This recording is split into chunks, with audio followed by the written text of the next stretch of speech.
Señor ministro, subsecretario, buenos días a todos. Bienvenidos a este acto de conmemoración del 40º aniversario de la adhesión de España a las comunidades europeas en el marco de los 50 años de España en libertad.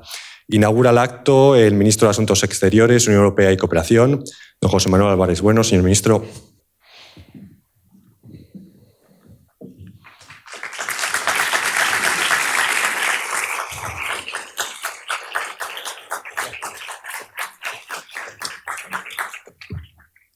Buenos días, amigas y amigos, muchas caras jóvenes y eso es bueno. He visto todavía más jóvenes al entrar a algún colegio.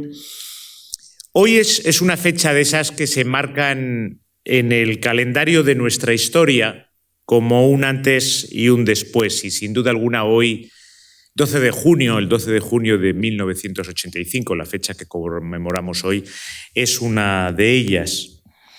Como ahora también tendremos una nueva fecha, que es el 11 de junio, donde hemos logrado un acuerdo histórico para un nuevo marco de convivencia entre Gibraltar y el Campo de Gibraltar.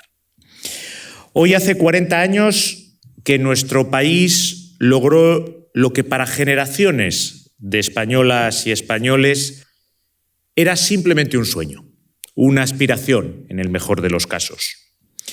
El sueño de tantas generaciones de españoles que situaban a Europa como la respuesta. La aspiración de todos los demócratas que durante las oscuras décadas de la dictadura miraban a Europa con sed de libertad, con sed de justicia, con sed de democracia. España siempre llevó Europa en el corazón y hoy podemos decir que 4 décadas después de nuestra adhesión, somos el corazón de Europa. Estamos en todas las mesas en las que se anticipa, se propone, se decide nuestro futuro compartido. Hoy España ya no mira a Europa en busca de una respuesta, sino que construimos con Europa una respuesta conjunta ante los retos y las oportunidades que se nos plantean y en muchas ocasiones lideramos esa respuesta. Hoy celebramos nuestra adhesión a Europa y con ello celebramos también nuestras libertades, nuestro avance económico y social. Celebramos también nuestra democracia y los españoles sabemos lo que nos costó conseguir y construir esta democracia. Nuestra unión se levantó sobre los ideales de justicia, de libertad, de paz, de democracia. Sobre esos valores hemos construido un modelo económico y un estado de bienestar que es el referente de progreso y de justicia social al que mira todo el planeta. Es el modelo, sin duda, más avanzado y más justo que ha conocido la historia de la humanidad. Y esa es también, sobre todo es, nuestra seña de identidad para los españoles y los europeos. La mesa redonda, que va a comenzar dentro de poco, es una excelente ocasión para reflexionar sobre este asunto con la sociedad civil, incluyendo a una parte fundamental de la ciudadanía europea, y que es los jóvenes. Y aquí veo a muchos de vosotros. A esos jóvenes que hoy nos acompañáis y que nos seguís, quiero trasladaros un mensaje claro. Cuidad, proteged el proyecto europeo. Nos ha aportado tanto, y España y los españoles hemos contribuido tanto al mismo, que hoy es parte de nuestro presente y nuestro futuro. Es el marco único de libertades, derechos y oportunidades construido generación tras generación. Es un patrimonio común de todos los españoles, de todos los europeos, y es un referente de esperanza para la humanidad. Hoy es un día de celebración, un día para recordar lo que nos une, también para señalar aspiraciones, para reforzar compromisos, y es también un día para la reflexión. Esta reflexión es fundamental, dado que esos 4 pilares de justicia social, de progreso económico, de democracia, de paz, sobre los que construimos nuestra unión y que nos han traído las mayores décadas de paz, de progreso, de libertad de nuestra historia, hoy se ven cuestionadas por quienes nunca han creído en ellos, por quienes prefieren la ley del más fuerte al multilateralismo, el privilegio a la justicia social, el autoritarismo a la democracia y la libertad, la violencia a la paz. Por eso, hoy es un día de reafirmar nuestros valores democráticos y nuestra convicción europeísta. Y tened claro que hoy defender el interés nacional, defender el interés de España, es defender Europa. Los retos más importantes que enfrentamos, el cambio climático, la paz internacional, la lucha contra las pandemias, la evolución económica, la seguridad internacional, solo tienen respuesta desde Europa y con más Europa. En este mundo de grandes potencias políticas y económicas, el verdadero patriotismo español es el patriotismo europeo. Lo es por una cuestión puramente pragmática. Europa nos da la fuerza que necesitamos para actuar eficazmente a escala global, pero lo es también por algo mucho más importante. En un mundo en que los valores de la confrontación, de la división, del enfrentamiento, de la intolerancia avanzan, Europa es el gran referente de todo lo que vale la pena proteger, de todo aquello en lo que siempre hemos creído y hoy reafirmamos, una inmensa mayoría de la humanidad que elige el entendimiento, el progreso compartido y la paz. La Unión Europea, lo sabéis muy bien, es el programa Erasmus que une a nuestros jóvenes. Es el mercado único y el euro que une a nuestros productores, nuestros ciudadanos y nuestros trabajadores.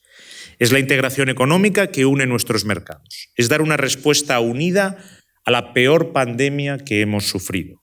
Es defender unidos la paz ante una guerra injusta como es la de Ucrania o inhumana como la que está teniendo lugar en Gaza. Europa es, ante todo, un compromiso con aquellos valores que desde su fundación le dieron sentido y a los que no vamos a renunciar nunca, no podemos renunciar. Somos ya el mayor mercado del mundo y somos ya una potencia económica. Es hora de asumir nuestro papel global como una potencia política y también como una referencia ética que dice a todo el mundo que la justicia social, la libertad, la paz son posibles.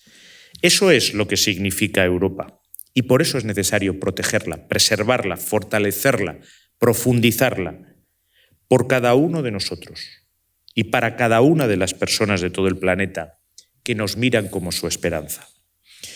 Hoy recordamos y celebramos el Tratado de Adhesión a lo que entonces se llamaba Comunidad Europea. La firma del Tratado de Adhesión fue la culminación de un proceso largo y a la vez un paso con una significación muy especial en la consolidación de nuestra transición democrática tras la dictadura. En 1985 se hizo efectiva nuestra voluntad compartida de formar parte del proyecto europeo, con un claro anhelo de libertad, de igualdad y un claro compromiso para instaurar un Estado de Derecho y el pleno reconocimiento y protección de los derechos humanos.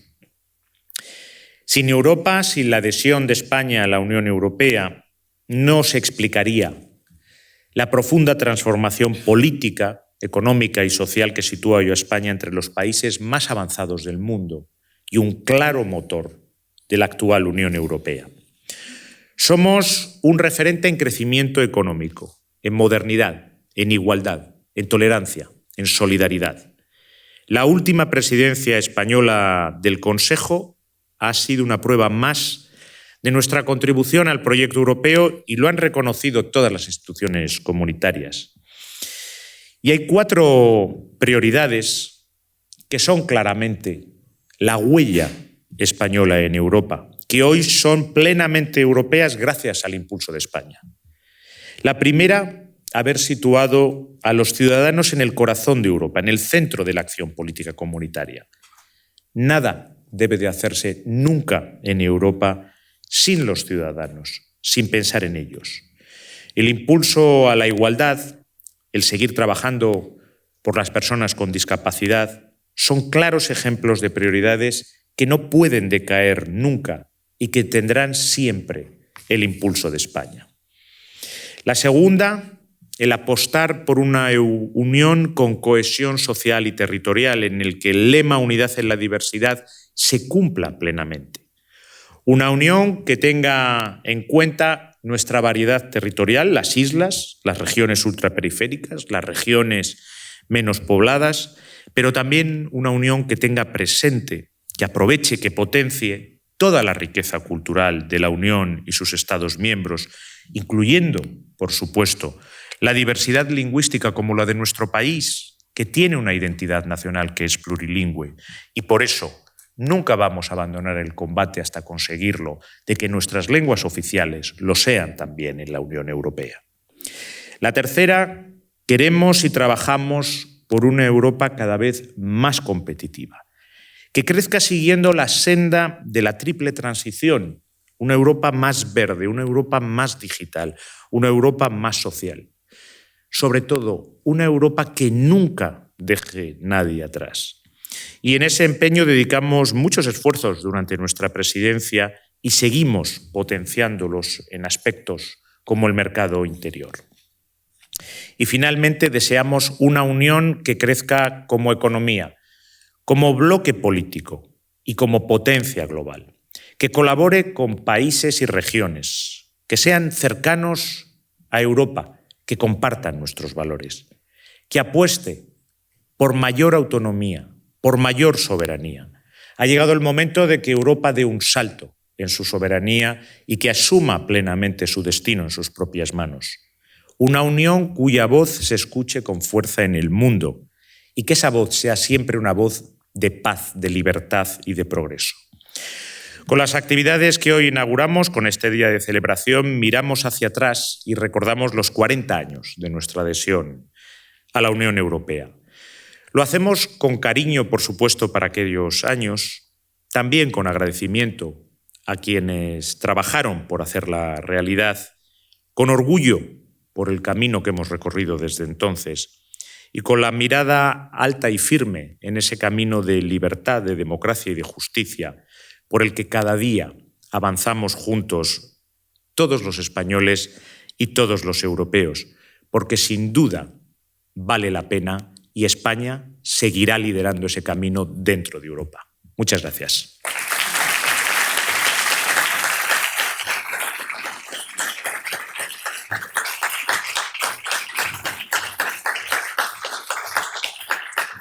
Muchas gracias.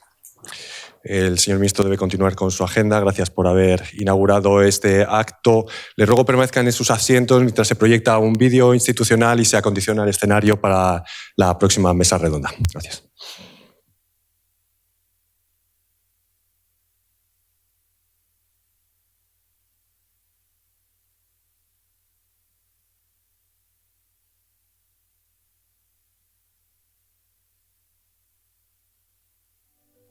Hoy, 12 de junio, celebramos los 40 años de la firma del Acta de Adhesión a las Comunidades Europeas. Este año también se cumplen 50 años de España en libertad, democracia y europeísmo están indisolublemente unidos. No era posible la adhesión sin democracia. La España de hoy no puede entenderse sin la Unión Europea, ni la Unión Europea de hoy sin la decisiva contribución de España. En estos 40 años, España también ha contribuido a la construcción de Europa.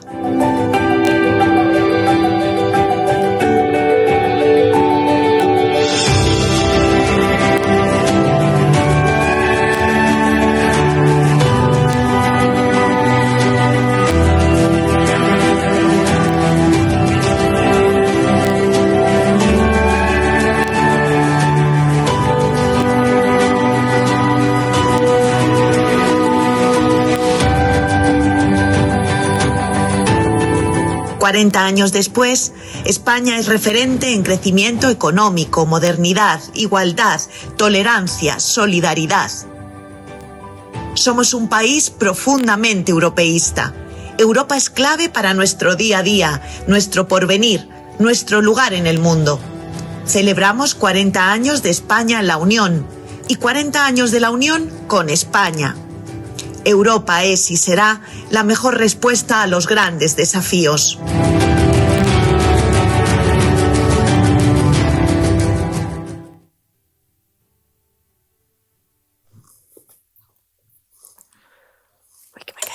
Bueno, buenos días.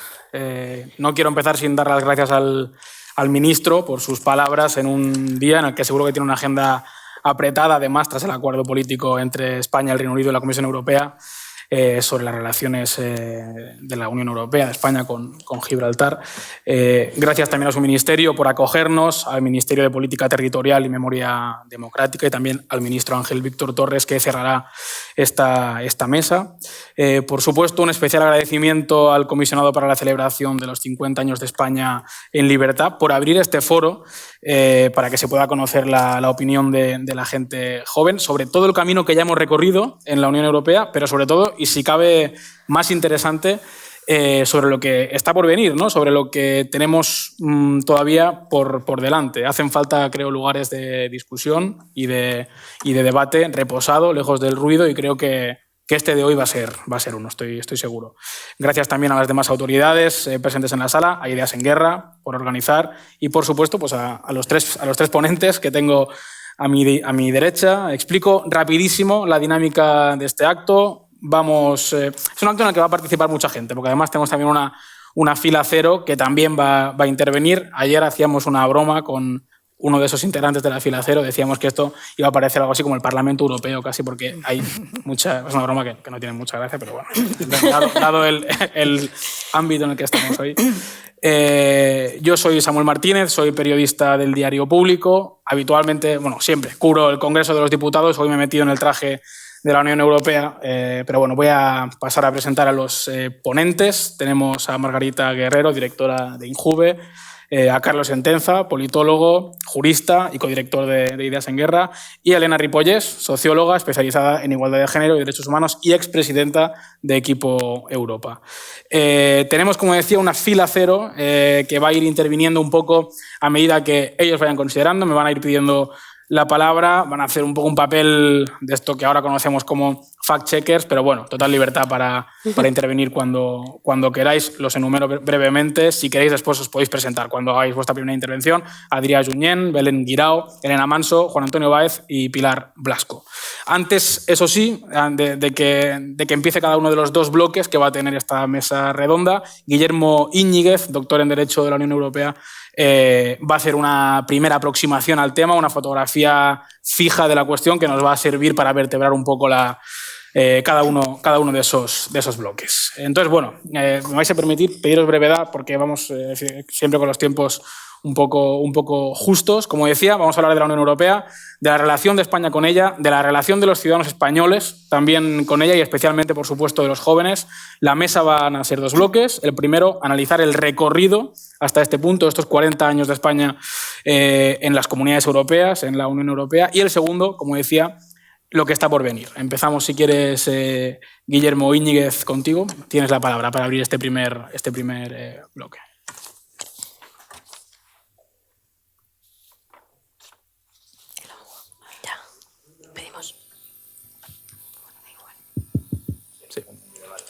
¿Me oís, no? Perfectamente, sí. Vale. Bueno, pues muchas gracias a los organizadores y a la mesa.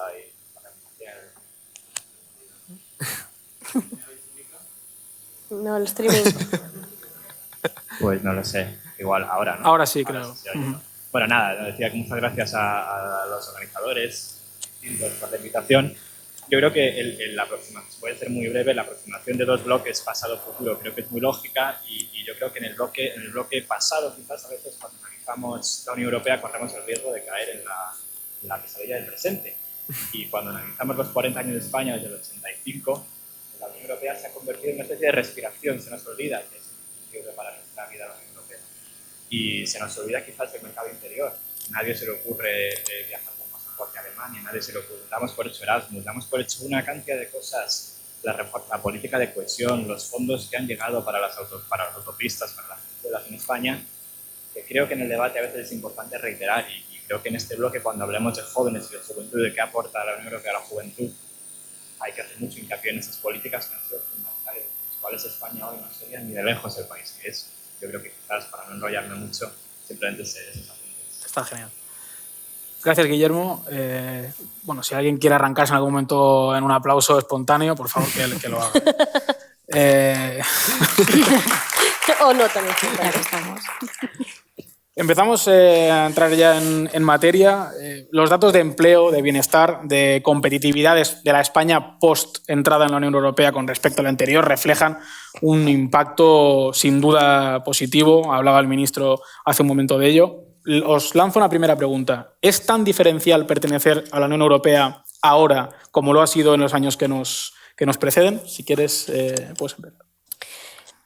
Bueno, en primer lugar, buenos días. Me sumo rápidamente a los agradecimientos para no llevar mucho más tiempo, pero creo que es muy oportuno que además en el marco de los 50 años de España en libertad los dos ministerios hayan puesto el foco en las personas jóvenes y nos convoquen a debatir sobre un tema crucial. Quizá conviene decir que mi intervención me gustaría integrarla dentro de quizá mi ámbito de trabajo, y yo me dedico al trabajo de las personas jóvenes, en este caso dentro del Gobierno de España, y sitúo este primer apunte para decir que la relación de las personas jóvenes con nuestras democracias hoy es una suerte de integración crítica, es decir, sienten una desafección política, pero siguen estando comprometidas con la democracia, ¿no? Quiero dejar esta primera nota para responderte muy brevemente a... Creo que el ministro, por ejemplo, hacía una mención muy profunda en relación al impacto que tuvieron los fondos estructurales y de cohesión como uno de los principales, España fue uno de los principales receptores y que eso nos permitió modernizar las infraestructuras y el país. Creo que también apuntaba en esa primera intervención, ¿no?, que durante estos 40 años se han ido consolidando una serie de avances, de derechos y de elementos que forman parte de nuestra cotidianidad, y que esto hace que pierdan el efecto también de la novedad y tenemos como una idea de que es así y ya está. Esto también es cierto que ocurre porque uno de los elementos que situamos como necesidad, aunque creo que me voy a anticipar de pregunta, tiene que ver con la percepción de distancia de esas instituciones, ¿no? Es complejo, evidentemente, porque son instituciones supranacionales, con una gobernanza muy compleja, que la gente en el día a día, aún sintiendo la utilidad de esas políticas, no comprende el sistema de gobernanza y no se siente parte de la toma de decisiones. Y creo que este es uno de los principales desafíos. Por ligar y ya por dejarlo aquí, yo creo que efectivamente, a pesar de estas diferencias, creo que es muy fácil en la última época comprobar, ¿no? Las políticas, también depende del enfoque de las políticas, ¿no? En la crisis posterior al 2008 tuvo un enfoque de políticas austericidas que generaron un impacto negativo. Sin embargo, el abordaje de las políticas en relación a la crisis del COVID fueron totalmente diferentes a esas y pudieron proteger más y mejor a los ciudadanos, y al final también el ministro hacía enfoque en esa necesidad de una Europa más social, ¿no? Y ya para concluir, para no extenderme, quizás en este momento tan convulso en el mundo es más necesaria que nunca Europa. Lo que ocurre es que yo diría que Europa tiene que pensar qué quiere ser de mayor. Elena. Bueno, me encanta la intervención de mi compañera. Muchísimas gracias y buenos días. Y me subo también a los agradecimientos, especialmente porque creo que el Ministerio de Asuntos Exteriores, así como el resto de instituciones europeas, la Oficina del Parlamento, siempre han querido incluir a la juventud. Entonces, esto es algo que creo que hay que agradecerle y que esa voluntariedad del Ministerio y de las instituciones europeas tiene que impregnar al resto de instituciones también, y que nos vean, que nos dejen formar parte de la conversación y ser partícipes del cambio, porque bueno, creo que casi todas las personas jóvenes hemos dicho que formamos parte no del futuro, sino del presente, de la acción en el día de hoy. Y bueno, Concuerdo totalmente con lo que acompaña mi compañera Margarita, pero creo que es fundamental hacer hincapié en que la Europa y también la España de los años 80 no es la que tenemos a día de hoy. Estamos en un proceso y en un periodo de mayor incertidumbre y en aquel momento, un poco en línea con lo que comentaba el señor ministro, parecía orgánico esa incorporación, esa adhesión de España al proyecto europeo, esa conquista de derechos que se producían de forma muy rápida, teniendo en cuenta los 40 años de parón que vivió el país. Parecía orgánica esa incorporación. Un matiz importante es que ninguna de las personas jóvenes que estamos aquí hemos vivido esa incorporación de la Unión Europea. Todo nos llega, bueno, al final hemos naturalizado el formar parte de el proyecto europeo, pero creo que es fundamental hacernos la pregunta de si a día de hoy la Unión Europea es sinónimo de oportunidad o más bien de frustración. Creo que es clave, porque estamos viendo, como ha comentado Margarita, a raíz de las anteriores crisis, las crisis actuales, que el proyecto europeo tiene grietas, que ha evadido ciertos debates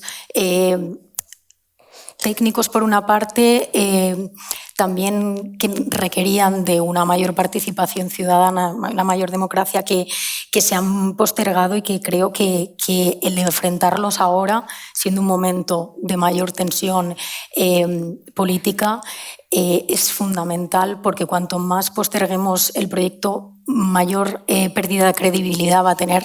Así que creo que el enfoque que tenemos que plantear ya no es desde un euroescepticismo ni de un europeísmo aférrimo, sino más bien de un eurorealismo, que es un concepto que a mí me gusta mucho, y que ver a la Unión Europea desde las partes buenas que tiene, que son muchas, pero también las debilidades que presenta. Gracias, Elena. Carlos, por favor.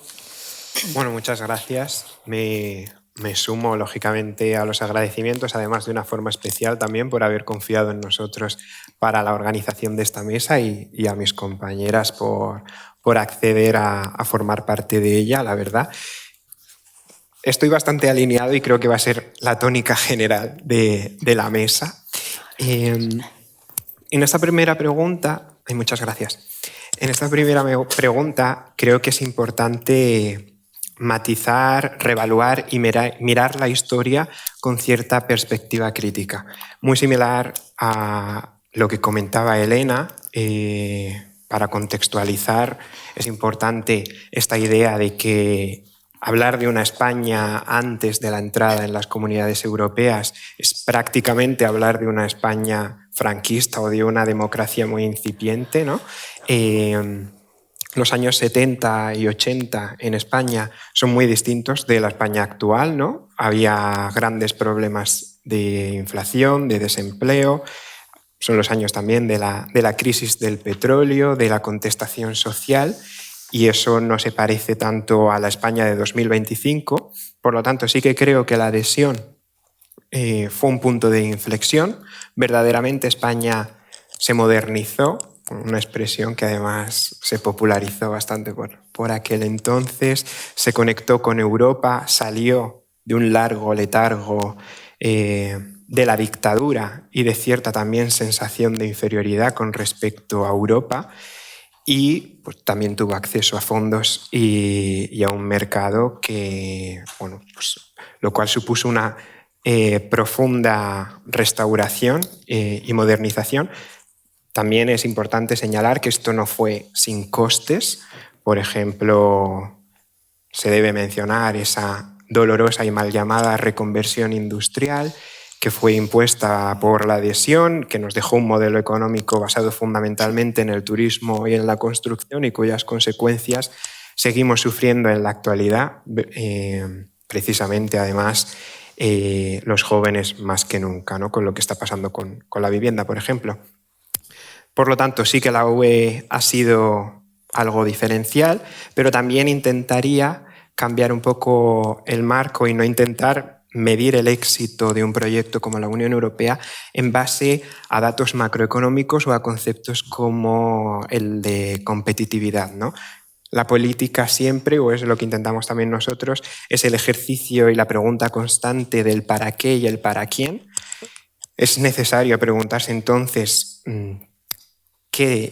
a quién está mejorando esta competitividad, qué tipo de empleos está generando, qué modelo de bienestar está aportando Europa, ¿no? Y por último, simplemente reivindicar también, cuando hablamos de la construcción de Europa, reivindicar actores no institucionales. Creo que no fue un camino únicamente institucional, creo que también hubo un trabajo determinante de organizaciones sociales y políticas, de movilización pues de la sociedad civil, de los sindicatos también, a través de su organización transnacional con la Confederación Europea de Sindicatos, que han impulsado en no pocas ocasiones políticas expansivas dentro y fuera de las instituciones cuando las instituciones se han resistido. Muchas gracias por esta primera intervención. Habéis tocado varios temas que vamos a ir luego, nos vamos a ir extendiendo en ellos. Dejadme apuntar algo que se me ha olvidado antes. Hay abierta una aplicación para realizar preguntas desde el público que responderemos al final. Para acceder a ella tenéis que poner en Google Slido, SLIDO, y os pedirá un código. Ese código es el 95 44 703. Repito, 95 44 703. Al final de la mesa pues seleccionaremos 2, 3, 4 preguntas, dependiendo del tiempo, y las responderemos.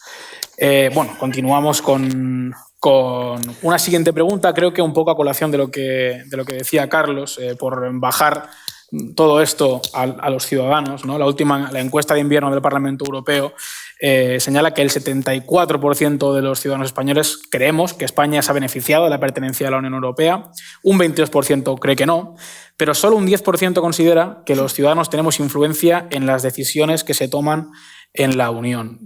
Pregunta un poco abierta, ¿cómo valoráis estos datos? O si queréis responder también qué puede hacer la Unión Europea para mejorar esta sensación de pertenencia, de participación a la Unión, pues también sentíos libres de ellos. Elena, por favor. Sí, yo siempre he dicho que la ciudadanía española es europea sin pensárselo. No, la verdad es que la realidad es que desconoce cómo es su funcionamiento, que también te digo, no me extraña por lo compleja que es en sí misma. También su historia y su proceso de adhesión. No saben quiénes son los padres fundadores, pero es que tampoco les juzgo porque es una historia también compleja, pero esto no les impide sentirse partes de un proyecto que saben que inedudablemente les ha aportado enormes cuestiones positivas. Ahora bien, hay un claro euroescepticismo que está intentando luchar. Has dicho un 75%. Este euroescepticismo está intentando pelear porque ese porcentaje cada vez más baje más. Creo que es una oportunidad que tiene la Unión Europea para adelantarse, para no permitir que pues estas voces de la extrema derecha intenten poner en cuestión el proyecto y no sacar este lado positivo que sí que tiene. Es fundamental hacerlo a través de la comunicación, que creo que es un trabajo que estamos viendo que las instituciones europeas están cada vez haciendo más, incluso incorporándonos a la gente joven en ese discurso a través de redes sociales, siendo muchísimo más comunicativa, también siendo mucho más pedagógica. Creo que han interiorizado que el que la Unión Europea forme parte de las aulas es una parte fundamental para que las personas, la ciudadanía entienda el proyecto, pero tiene que venir acompañado por cambios sustanciales, por cambios en el que la ciudadanía sienta una mayor democracia y sobre todo que tenga esa percepción de que merece la pena formar parte de este proyecto. Si quieres, Margarita. Sí, ahondando un poco en lo que plantea Elena, y espero que Pilar luego no necesite estos datos, pero voy a referirme a un estudio del Consejo de la Juventud de España en la que habla que el 92% de jóvenes españoles se siente parte de la ciudadanía europea, superando ese 79% de la media europea, ¿no? Yo creo que estas cuestiones que apunta Elena hay que seguir trabajando en ellas, que trascienden a esto y tienen que ver también con la gobernanza. Yo creo que incluso dentro de la dificultad de la gobernanza europea se están dando algunos pasos, si bien yo creo que hay que huir de la tentación de hacer o youth washing o cualquier política de marketing que pretenda acercar a la ciudadanía desde posiciones únicamente de los afectos. No digo que los afectos no se incluyan dentro de este acercamiento, digo que sin una profundización democrática esto no va a ser sólido. ¿Por qué planteo esta cuestión? Es, por ejemplo, iniciativas como el Año Europeo de la Juventud, elementos que vienen a recoger de alguna forma una necesidad de abordar cuestiones sustantivas que finalmente no terminan teniendo esa profundidad. Y esto redunda en una sensación de desafección política. Por otro lado, también la incorporación de un comisario que tenga en cuenta esta cuestión de los derechos de las generaciones futuras, la justicia intergeneracional, creo que abunda, o de la vivienda, creo que son elementos que sí que tienen que ver con hacerse cargo en un sentido político de los problemas que están generando desafección política y que son una pendiente resbaladiza justamente para esos proyectos que están utilizando las instituciones para quebrar el propio proyecto europeo desde dentro, porque nosotras asistimos a las reuniones con los directores generales de juventud de toda Europa y las posiciones que defendemos muchas veces nos quedamos en soledad con el resto de países que están con unos discursos negacionistas muy fuertes, ¿no? O la cuestión, yo sé que esto se va a profundizar más adelante, pero la securitización como un elemento que predomina la conversación y que incluso, por ejemplo, se habla de traer ciertas partidas que tienen que ver con, por ejemplo, los programas Erasmus Plus y Juventud que permiten construir ciudadanía europea, y no lo digo yo, lo dicen los datos, son elementos que lo ven como un elemento a combatir, ¿no? Entonces, quiero decir, y evidentemente no son el corazón del proyecto, hay muchos otros elementos, pero si estos elementos se detectan a combatir, el resto de derechos también, ¿no? Entonces, efectivamente, yo creo que tiene que ver con una necesidad de profundización democrática, porque además incluso cuando indagas en por qué la percepción de la lejanía, los ciudadanos sí manifiestan que efectivamente es porque no sienten que puedan formar parte de la toma de decisiones. Otro elemento tiene que ver con la percepción de instituciones muy lejanas a la ciudadanía, gobernadas por tecnócratas, es decir, hay una sensación de nos imponen una serie de elementos y no somos conscientes, ¿no?, de esta construcción. Y bueno, yo creo que ahí hay muchos elementos de profundización y cuando decía antes que tenemos que tomar una decisión de qué queremos ser sobre el futuro, es que vivimos en un mundo muy convulso y son grandes oportunidades, por ejemplo, la cumbre de la UE-CELAC, que es una oportunidad para mirar a una parte del mundo a la que es una relación compleja Europa-América Latina, lo entiendo, pero creo que hay que hacerse cargo también de la historia y hay que intentar, desde esa posición de la que hablaba el ministro también, de avanzada, ser capaces de construir con otras regiones del mundo, pero desde otro lugar, libre ya desde ese eurorealismo que proponías, pero libre de eurocentrismo si puede ser. Interesante eso que has dicho de los discursos negacionistas, luego entraremos también un poco en materia. Carlos, por favor. Bueno, yo creo que los datos de los que hablabas en la pregunta podrían leerse como contradictorios, pero yo creo que no son tan contradictorios, sino que hablan... Se ha ido a la mierda el micrófono. Sino que hablan de una paradoja bastante reveladora, ¿no? Conocemos los beneficios de formar parte de la Unión Europea, pero al mismo tiempo mucha gente siente que no tiene ninguna influencia en las decisiones que se toman en Bruselas. Una gran distancia entre la Unión Europea y la ciudadanía, que es uno de los mayores retos que tiene ahora mismo el proyecto europeo. Tampoco estoy descubriendo nada nuevo. Creo que Europa siempre ha estado inmersa cíclicamente en crisis de legitimidad, muy vinculado a el tipo de respuesta que da en situaciones de crisis, a mi parecer. Con la pandemia, la crisis del COVID y los mecanismos de solidaridad, pues ha habido una mejora de esa legitimidad, lógicamente, porque ha habido una percepción de que la Unión Europea responde pues, con solidaridad y con utilidad, cuando en otras ocasiones la respuesta ha sido distinta y las políticas no han servido para mejorar la vida de la gente, sino por el contrario, pues ha habido un empeoramiento. Lo importante de esto, que parecería bastante lógico en principio, es que el apego de la gente no está vinculado necesariamente a las veces que vemos el logo, la bandera o a lemas sin concretar, sino a cuando Europa responde y cuando Europa redistribuye. Y cuando eso sucede, se estrecha la brecha. No entiendo mi letra,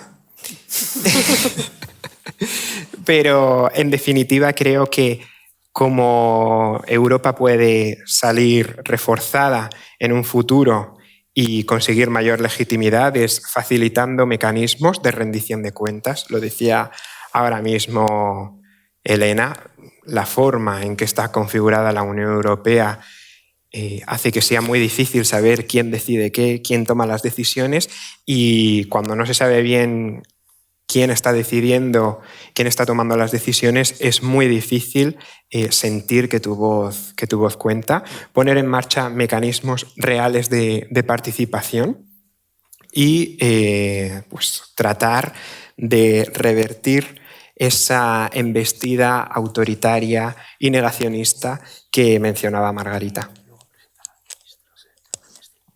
Estamos hablando un segundo, perdonad.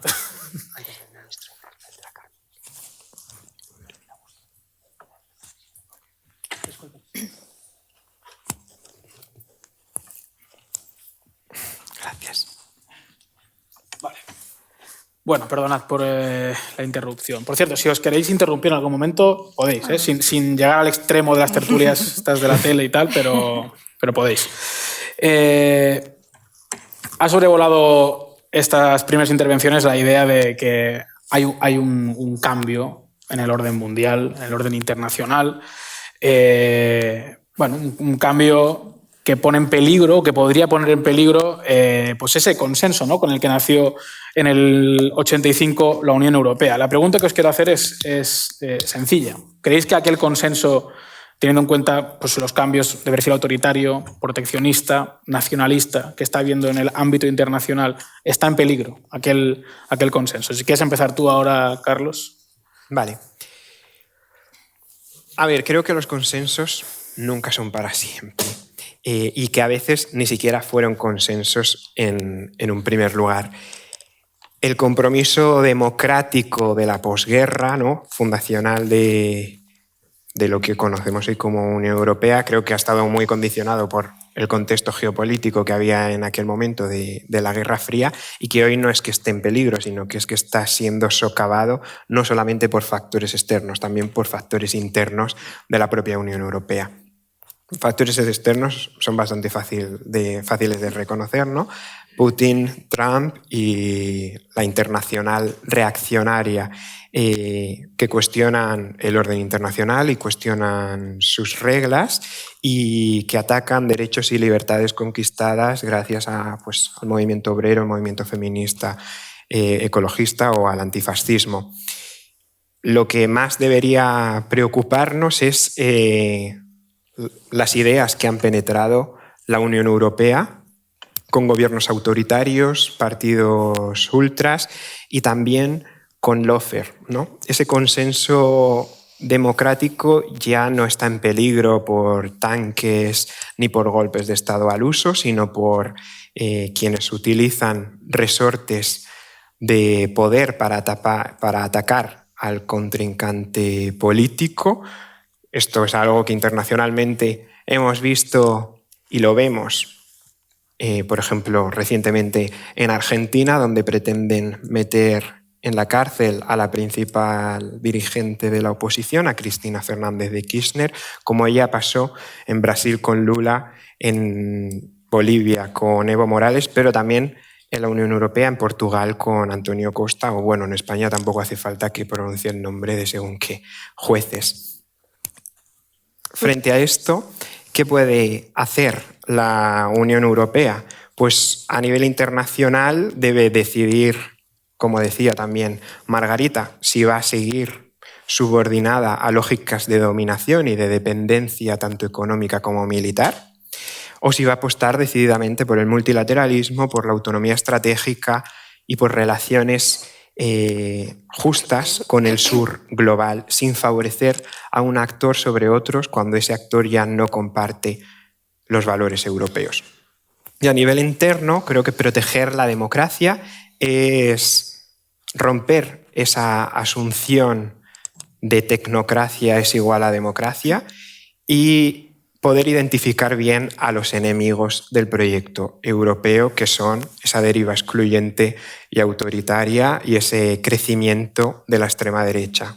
Defender la democracia y el modelo democrático en Europa es apostar por un nuevo pacto, pues, de justicia social que ponga en el centro también el planeta, hablar de seguridad, que es muy interesante y que hablaremos luego, sí. Y de redistribución del poder, y ya termino, entre países y dentro de los países. Perfecto. Pues si quieres, Elena. Es que lo ha dicho todo. Sí, bueno, creo que la clave, más que lo que se refiere a la política exterior, que muchas veces es difícil de controlar, pero que sí que creo que la Unión Europea debe adoptar una postura valiente, una postura clara. Venimos de 40, pero muchos años más de una dominación de un eje franco-alemán de la Unión Europea, que en este sentido no nos ha dejado al resto de países un margen de acción que creo que es una oportunidad clave, como el ministro comentaba antes, para que otros Estados miembros, como puede ser España, coja el relevo y capitanee pues, algunas temáticas como puede ser la energética, y que luego determinen el rumbo de esa autonomía estratégica abierta o no. Pero creo que esa parte es clave, pero me parece más preocupante lo que no podemos controlar en casa.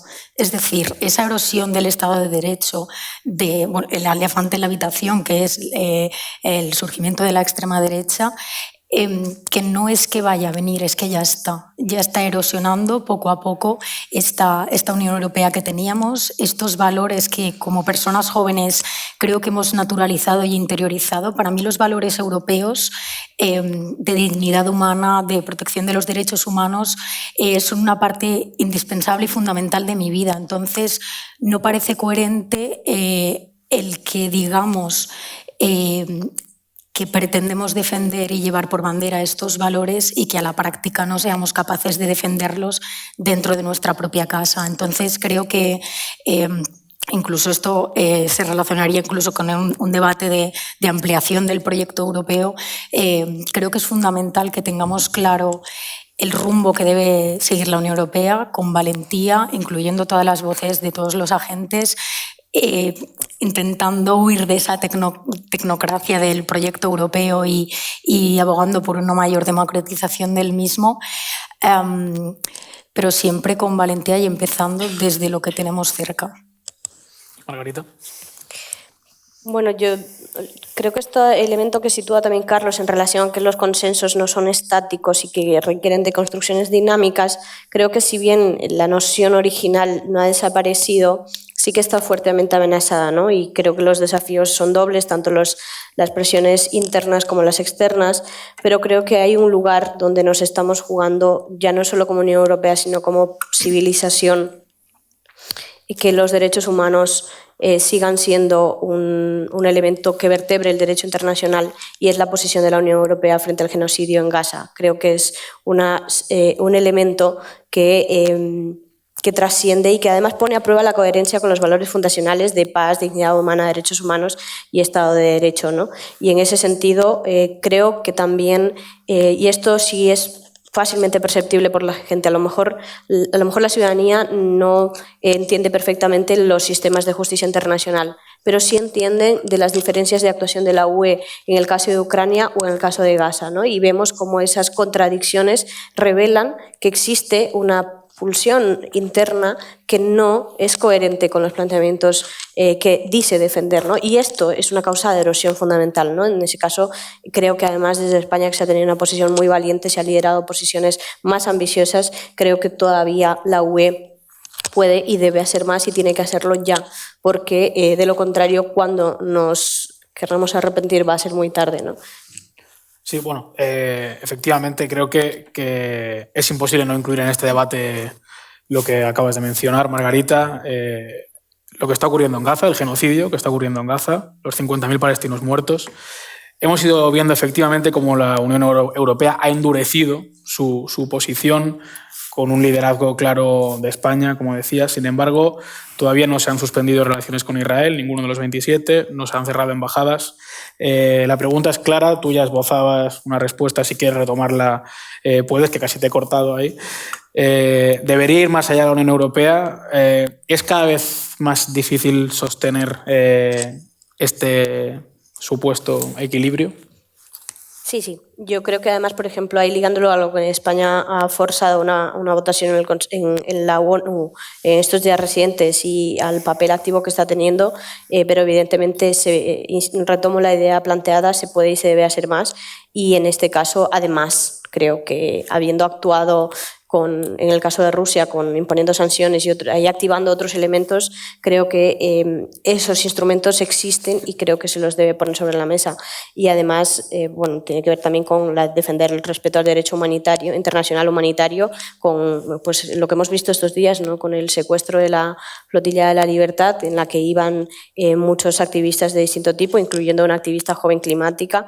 Creo que esto es un elemento que además la ciudadanía sí se está movilizando, si bien no está teniendo el eco mediático que debería tener, pero lo cierto es que es un genocidio que está siendo televisado, retransmitido casi en directo. No hay antecedentes de un genocidio de esta magnitud en la era moderna, y cuando digo que si no somos como humanidad capaz de frenar esta barbarie, no está en juego el proyecto europeo, está en juego la civilización entera, porque si lo que ocurre en Gaza tiene carta de naturaleza, ¿qué nos protege que no ocurra mañana en otro lugar del mundo o que no impacte de alguna manera? Y ya no solamente por una cuestión de que nos puede tocar a los demás, por una cuestión de decencia y ética y humanidad, ¿no? Creo que la situación del pueblo palestino es absolutamente insoportable y bueno, ahí creo que se pueden activar muchos mecanismos, pero en cualquier caso debemos ir más allá y tenemos que ir cuanto antes. No puedo estar más de acuerdo. Es como queráis el orden. Si quieres, Carlos o Elena. Pues, bueno, yo me sumo a lo que ha comentado la compañera. Es que es eso, ¿qué más nos falta para actuar, para ser valientes y tomar partido en el asunto? Es que creo que no hay nada más dañino para la población humana que esto, incluso llevándonos a la parte europea de cómo puede erosionar o no un proyecto, esto lo erosiona. Sobre todo para las personas jóvenes, el hecho de que la Unión Europea no dé una respuesta firme, unánime, porque de nada me sirve que un país como España, Irlanda, capitaneen un poco o tengan una voz discordante con respecto al resto. Si el resto no marca un rumbo claro, como ciudadana europea, a mí me deja mucho que desear. Y todos los valores que yo en mi día a día practico, profeso, ostras, es que para mí es una cierta contradicción en mí misma de decir, es que yo estoy peleando por un proyecto que se me dio dado, en el que creo, pero que no sé cómo defender ahora mismo. Entonces, eso es la complicación que tenemos la gente joven, porque es lo que ha comentado Margarita, es que a mí en mis redes sociales me aparecen gente palestina pidiendo auxilio, y la inmovilidad que sentimos es muy paralizante, es muy... genera muchísima impotencia, y luego ver que incluso vidas europeas, como la que hemos visto con la flotilla, con Greta, eurodiputadas y demás, tampoco parece que eso genere un tipo de movilización. Es que la cuestión que nos planteamos es qué podemos hacer. Si nosotras como personas jóvenes, precarias, con una situación de incertidumbre en nuestro ahora, siendo que somos tremendamente privilegiados en este mundo, ¿qué le quedan a esas personas? No puedo defender lo que son unos valores si quienes tienen la capacidad de ejecutarlos no los persiguen. Entonces, para mí esto es lo más frustrante que puede hacer de todo el proyecto europeo, y lo que me hace a mí replantearme y lo que puede hacer replantear a muchas personas que creen en el proyecto, que no van desde esa visión más eurocéptica, más desde la extrema derecha, sino desde un convencimiento aférrimo de los derechos humanos, que este proyecto pues pues no es valiente, que no se cree a sí mismo el proyecto europeo. Y creo que esto es fundamental que se cambie con muchísima más voluntad política. Es una pregunta interesante. ¿Por qué no se está dando esa movilización social contundente, ¿no?, contra este genocidio? Carlos. Bueno, creo que es bastante difícil responder a esta pregunta sin rabia y sin indignación, la verdad. Es verdad que España, y también tenía pensado mencionarlo, ha forzado esa votación en la Asamblea de la ONU con un texto que, entre otras cosas, habla de la rendición de cuentas de las violaciones de derecho internacional, que me parece importante porque lo que está pasando en Gaza es un crimen con nombre y apellidos que se llama genocidio. Todo esto porque el Consejo de Seguridad pues sigue paralizado, con un Estados Unidos que defiende pública y abiertamente la limpieza étnica en Gaza y sube vídeos fabricados con inteligencia artificial con sueños húmedos sobre una Gaza sin palestinos. Es cierto también que España, Irlanda y Noruega han reconocido al Estado palestino, pero lo que comentabas, ningún Estado europeo ha roto relaciones diplomáticas con Israel, ¿no? Y mientras tanto Israel no ya es que lleve asesinados más de 56.000 palestinos, está impidiendo la entrada de ayuda humanitaria en la franja, asesina a trabajadores de organizaciones no gubernamentales y ahora mismo Rima Hassan, que es parlamentaria del Parlamento Europeo, está encarcelada después de ser ilegalmente detenida en aguas internacionales con la Flotilla de la Libertad, ¿no? Con todo esto vemos que Europa está presa de su propio cinismo y de su propia hipocresía con Palestina y de su doble moral. Lo que ha pasado con la Flotilla de la Libertad es sumamente grave, pero claro, cuando todo el mundo ya ha mirado hacia otro lado con 56.000 palestinos muertos, es muy difícil ahora trazar cualquier tipo de línea roja. Cuando se ha tolerado lo intolerable, es muy difícil ahora ponerle un freno, ¿no? Y por eso también decimos que con Palestina nos jugamos la humanidad. Yo creo, como decía Margarita, que es impensable, pero tristemente es lo que está pasando, que Israel haga esto sin una respuesta unánime de la Unión Europea.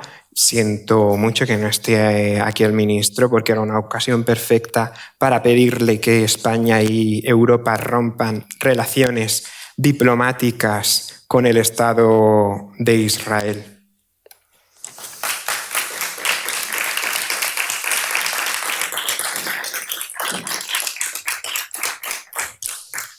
Gracias, Carlos, a los tres. Bueno, vamos a empezar con el siguiente bloque. Creo que además tiene sentido empezarlo ahora. Quiero que intervenga la fila cero, si queréis, no es una obligación.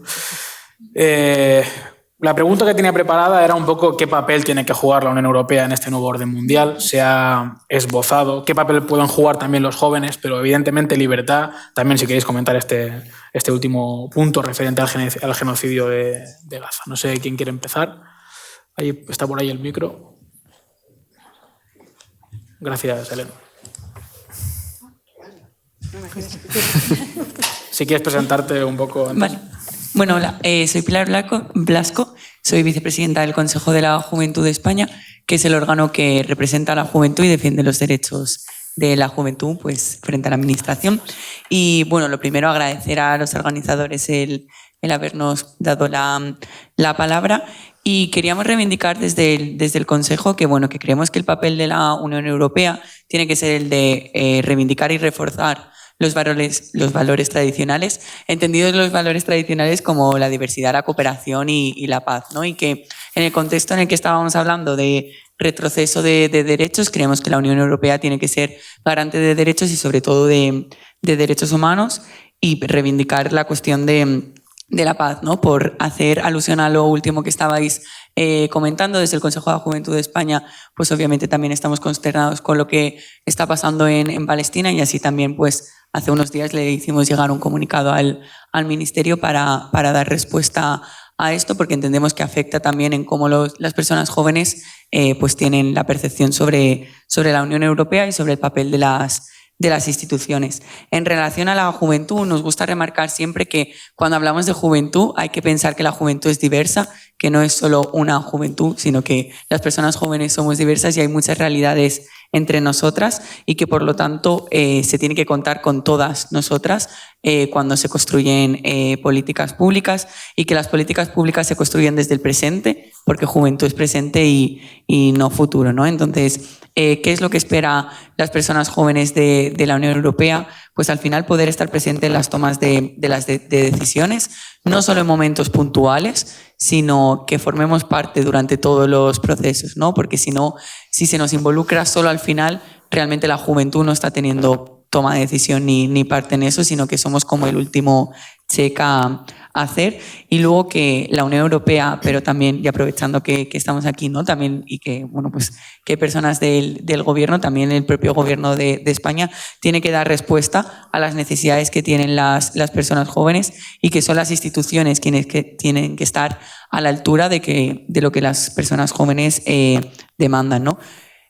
Como personas jóvenes nos comprometemos a seguir reivindicando qué es lo que estamos haciendo, todas las cuestiones que nos afectan, como puede ser la lucha climática, como puede ser la paz con la cuestión de Palestina.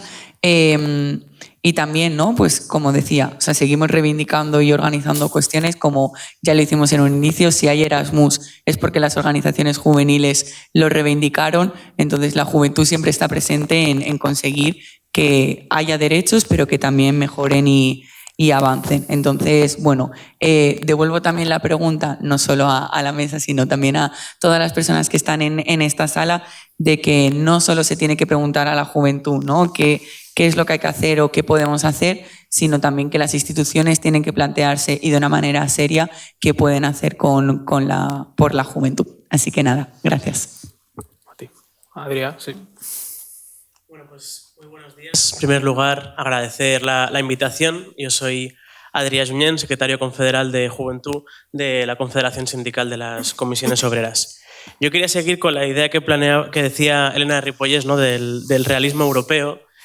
Para mí, que me socialicé en el 15M hace ya unos cuantos años, la UE, cuando empecé a tener una conciencia política, y hablo de una voz generacional de cierta parte de los últimos millennials, la UE es, entre otras cosas, o lo primero que vimos de la UE, pues fueron los hombres de negro, ¿no? Yendo a España, a Grecia y a otros países, imponiendo el austericidio, que creo que hay que decir pues, que causó un daño, ¿no? a las sociedades. Y eso es lo que para la juventud, una parte de la juventud, primero recibimos de Europa, ¿no? Yo creo que es importante decirlo, no quedarnos aquí únicamente. Ahora también, como la parte que decía Elena, también iremos a lo bueno, pero bueno, fue lo primero que recibimos, unos años muy duros de recortes en educación, en sanidad, y también pues un contexto, ¿no? el que también pues, se avalaban desde la Unión Europea pues, medidas como una reforma laboral que también causó mucho dolor en España, ¿no? Pero también, para poner la gota, ¿no? de color y de lo positivo, la UE también es que en 2021, cuando se hacen los planes de recuperación, transformación y resiliencia pactados entre el Gobierno de España y la Unión Europea, en el componente 23 se aprueba pues, una reforma laboral cuyo objetivo es reducir la temporalidad que afectaba especialmente a la juventud. Una cuestión que, como ya se decía también en la mesa, cuando entra en la normalidad ya se nos olvida que en España hasta hace bien poco la temporalidad de los jóvenes era el 80%, hoy sigue siendo el 50%, que es muy alta, pero creo que también hay que poner sobre la mesa pues, que ha sido un avance.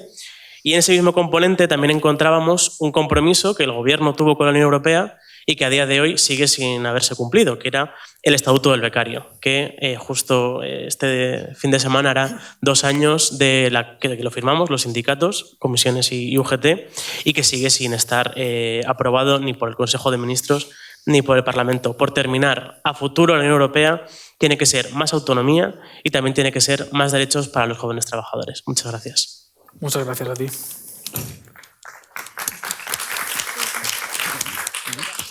Gracias. Bueno, pues hola a todos y todas. Yo también me voy a sumar a los agradecimientos tanto a los compañeros y las compañeras de la mesa como a las organizaciones y asociaciones que han preparado este acto. Yo soy Belén Guirao, soy la secretaria general de RUGE, que es la organización de jóvenes de UGT, y por nuestra parte la verdad es que también nos gustaría hacer este camino o esta trayectoria desde la Unión Europea en el pasado, en el presente y cuál es el papel que le corresponde en el futuro. Por lo que hace al pasado y conectándolo también con el presente y futuro, es evidente y lo han dejado también así claro los compañeros y las compañeras, que la Unión Europea ha tenido un papel fundamental en la defensa de los derechos humanos y los derechos fundamentales de las personas. En España, ya que estamos en el acto de conmemoración del 40 aniversario de la adhesión de España a la Unión Europea, en España las comunidades europeas y luego posteriormente la Unión Europea tuvieron un papel fundamental durante la transición democrática. La transición democrática la podríamos dividir en dos periodos. Por un lado, una transición democrática interna que para algunos culminó con la aprobación de la Constitución española en 1978, pero que para otros sigue estando pendiente terminar de reparar a las víctimas del exilio, de la persecución y de la represión que sufrimos algunas organizaciones, entre otras las organizaciones sindicales como la UGT, como la organización que represento, y luego también hubo una transición democrática externa, que la adhesión de España a las comunidades europeas y todo el papel que ha tenido nuestro país en todo el proceso de construcción del acervo europeo, desde luego terminó de consolidar esos derechos, esa democratización y la legitimidad que tenían nuestras instituciones en ese proceso de liberación de España del régimen franquista. Por lo que hace al presente, sumándome a lo que han comentado los compañeros del Consejo de la Juventud de España y de Jóvenes de Comisiones Obreras, la Unión Europea todavía tiene un papel pendiente con los jóvenes. No basta simplemente fomentar proyectos Erasmus que sí que fomentan el acervo europeo, sino también darles oportunidades reales y oportunidades de trabajo por igual y de manera equitativa en todos los países miembros. Tenemos un mercado laboral único, pues vamos a tener todos y todas las mismas oportunidades en este mercado laboral europeo. Y luego también, por supuesto, las oportunidades a nivel nacional. Tenemos fondos como, por ejemplo, Garantía Juvenil Plus, que continuamente se copian, pegan y que no se resuelven, que no se revisan. Pues si queremos a jóvenes comprometidos con la Unión Europea también debe estar comprometida con su juventud. Por lo que hace ya a qué papel es el que debe jugar la Unión Europea en el nuevo orden mundial, pues por supuesto seguir siendo defensora, seguir siendo promotora de los derechos humanos, de los derechos fundamentales. No, creemos que desde las últimas elecciones europeas ya han sido varios los ataques que ha sufrido la Unión Europea directamente a su núcleo democrático, como es, por ejemplo, el Parlamento Europeo. Tenemos ahora mismo, como ha comentado Carlos, una eurodiputada secuestrada por el Estado genocida de Israel. Tenemos partidos antieuropeístas dentro del propio Parlamento Europeo y luego tenemos partidos de extrema derecha y un grupo parlamentario de extrema derecha dentro del Parlamento Europeo que está haciendo todo lo posible por acabar con esa senda de avances sociales y recuperar las políticas de austeridad que ya marcaron el rumbo de la Unión Europea en el pasado, por lo que la Unión Europea, desde la Organización de Jóvenes de UGT, creemos que debe dejar atrás los intereses económicos, los intereses comerciales y retomar esa senda de derechos laborales, derechos sociales, libertad y derechos fundamentales que organizaciones como organizaciones feministas, asociaciones sociales, organizaciones sindicales hemos conseguido marcar poco a poco en otros tiempos. Muchas gracias. Elena, si quieres. Yo desde la humildad, porque yo estoy aquí solamente como una estudiante de máster de estudios europeos, ¿no?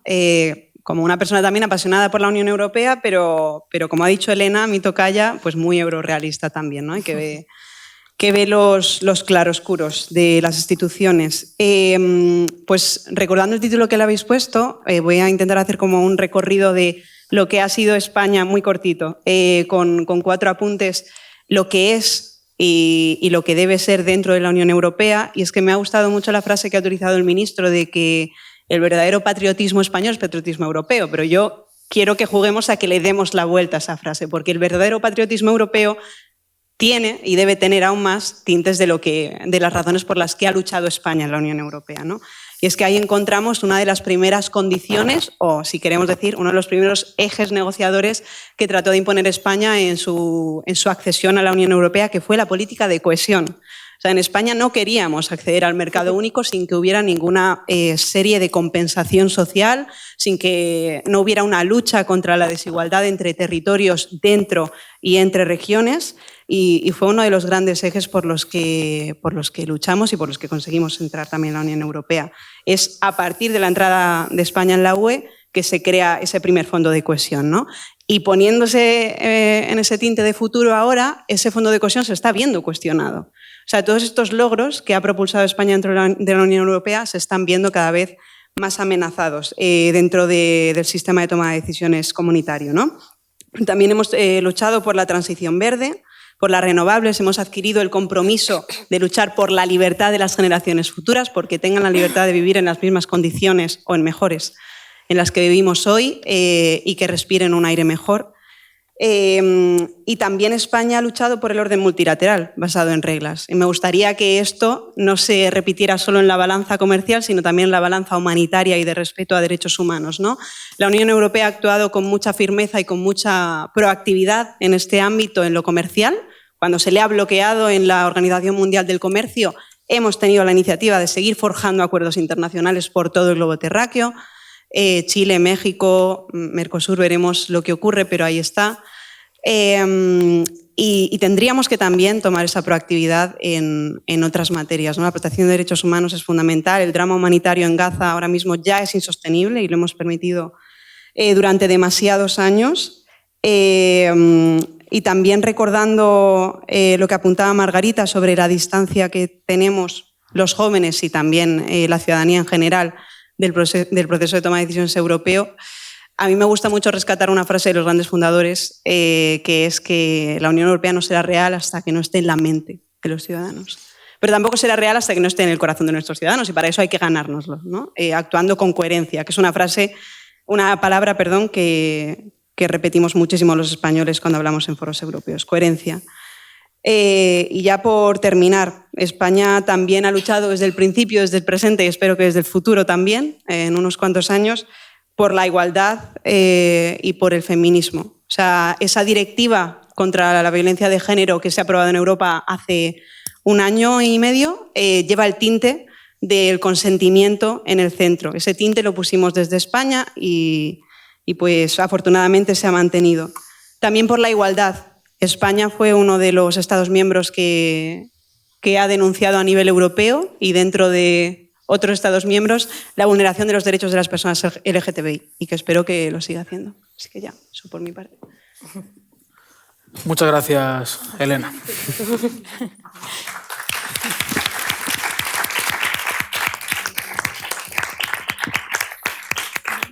Ha entrado el ministro, eso quiere decir que vamos muy tarde, o sea que vamos a intentar aligerar en la medida de lo posible. Segundo bloque, vamos a recortarlo un poco. También he recibido ya algunas preguntas del público, creo que algunas de las preguntas son parecidas a las que teníamos, así que entre una cosa y otra vamos a ver si lo tocamos todo.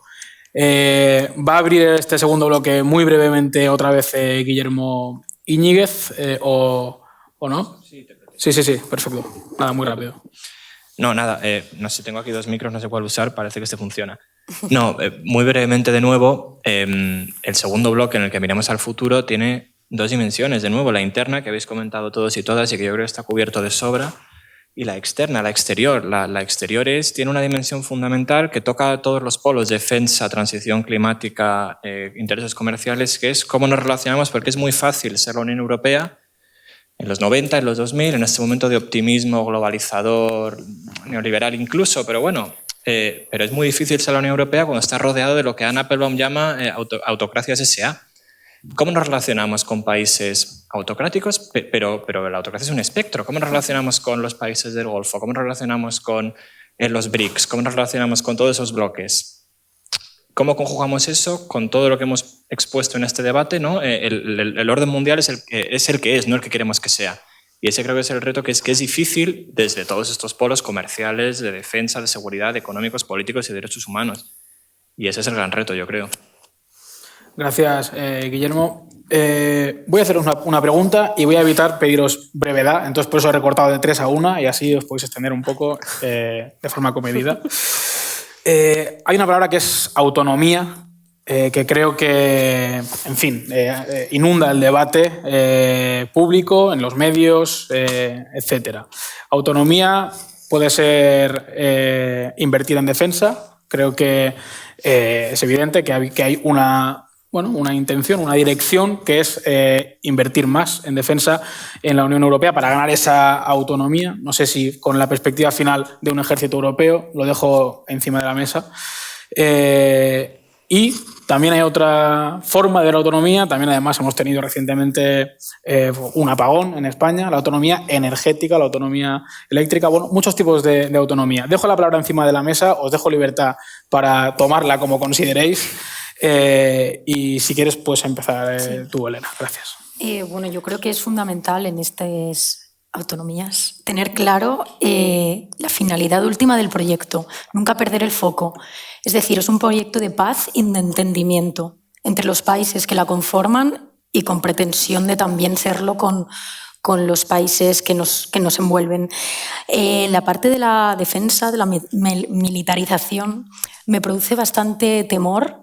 Y me hace verlo con un poco de distancia, porque no me gustaría que esa autonomía estratégica se centrara única y exclusivamente en la defensa, en la militarización.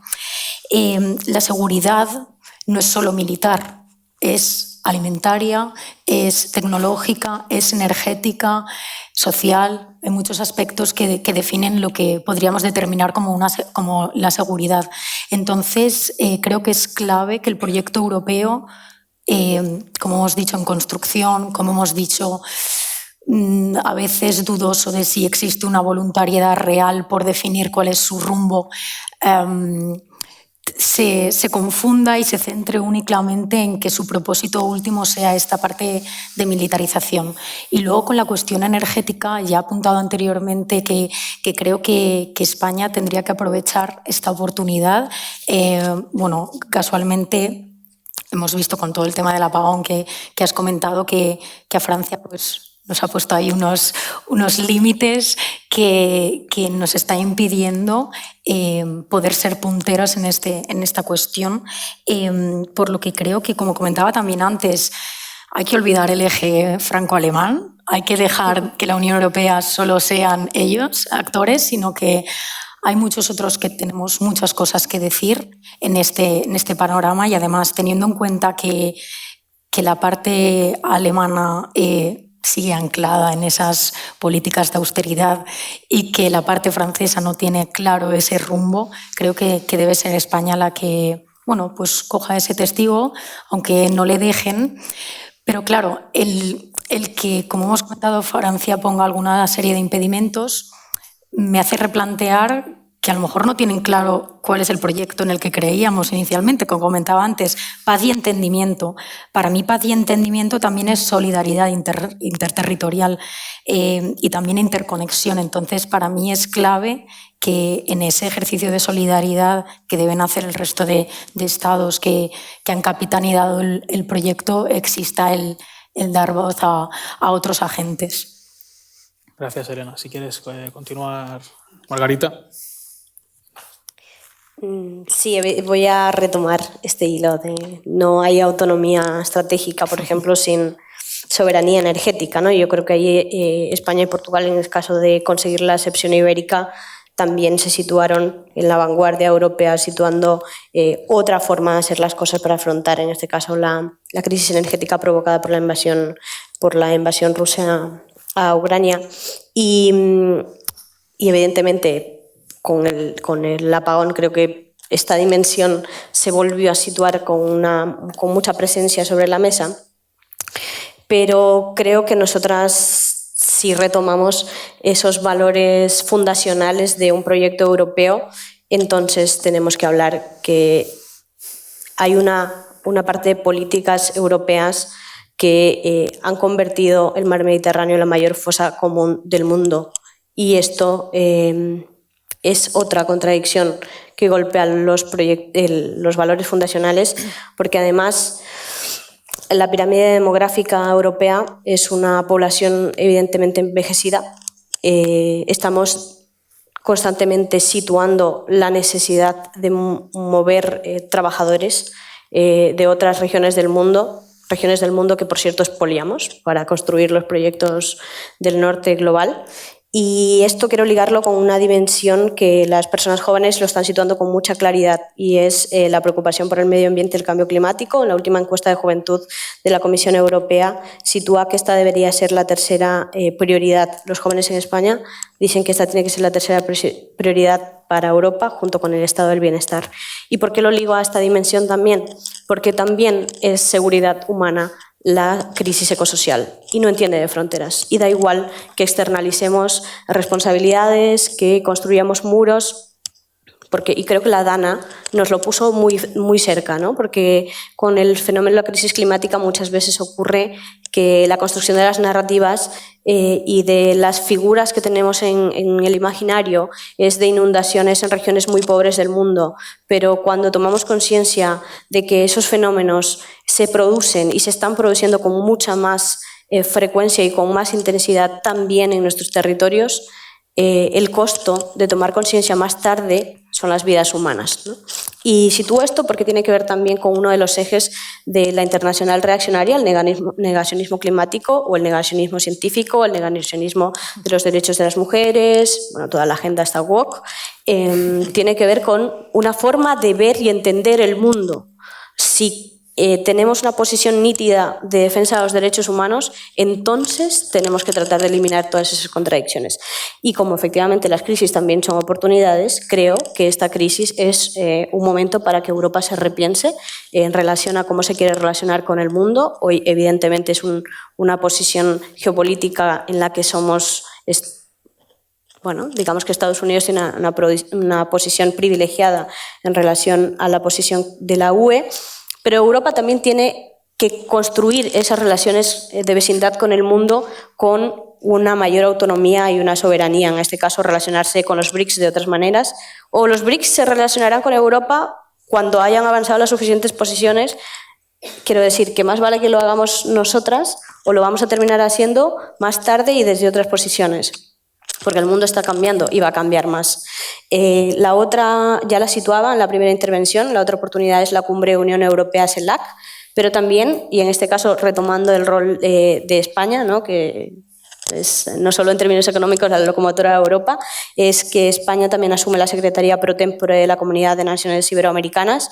España va a acoger la cumbre iberoamericana de jefes de Estado y es una magnífica oportunidad para profundizar en las relaciones que podemos construir con otras regiones del mundo desde otro lugar, pero con desafíos comunes y globales que tienen que ver con la cuestión de la crisis ecosocial, la cuestión de la soberanía energética que también planteábamos, la cuestión de las migraciones, porque hay que hablarlas y hay que tratarlas desde un enfoque de derechos humanos, pero también, y yo creo que en este marco de España en Libertad, y aprovechando que ha entrado también el ministro y su equipo, también mirando desde esa memoria histórica a un continente que acogió a mucha gente que luchó por la democracia en este país y que se exilió en México, por ejemplo, o en otros lugares del mundo, ¿no? Creo que reconstruir o fortalecer nuestras democracias es también profundizar en la cuestión de la memoria, de la justicia y la reparación, y creo que necesitamos construir más puentes en un momento en el que quieren construir muros.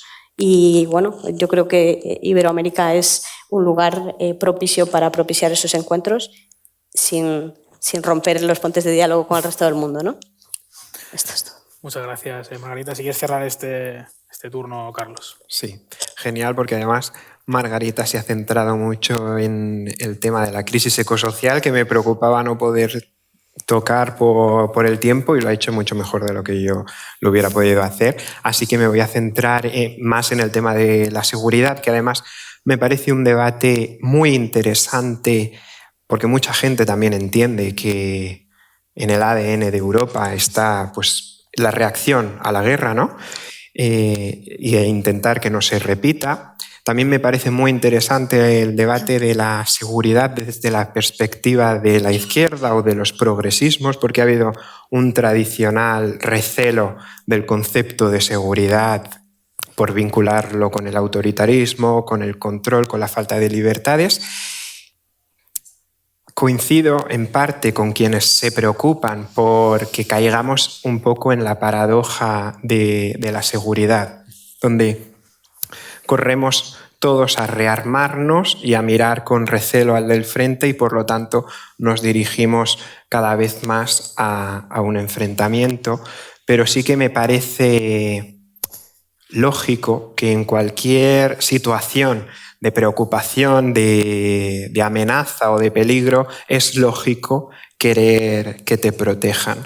Y esa amenaza no tiene necesariamente, como bien decíais antes, por qué ser militar o de guerra. También se puede proteger a la gente del hambre, de la desigualdad o de la injusticia, ¿no?